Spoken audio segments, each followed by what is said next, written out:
आपण पाहत आहात प्रेस मीडिया न्यूज।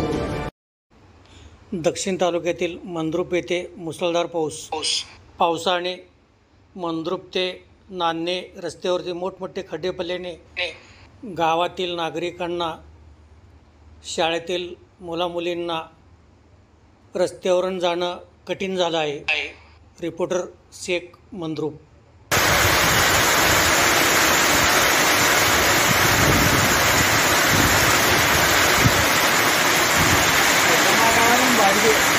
लेकर जाए ना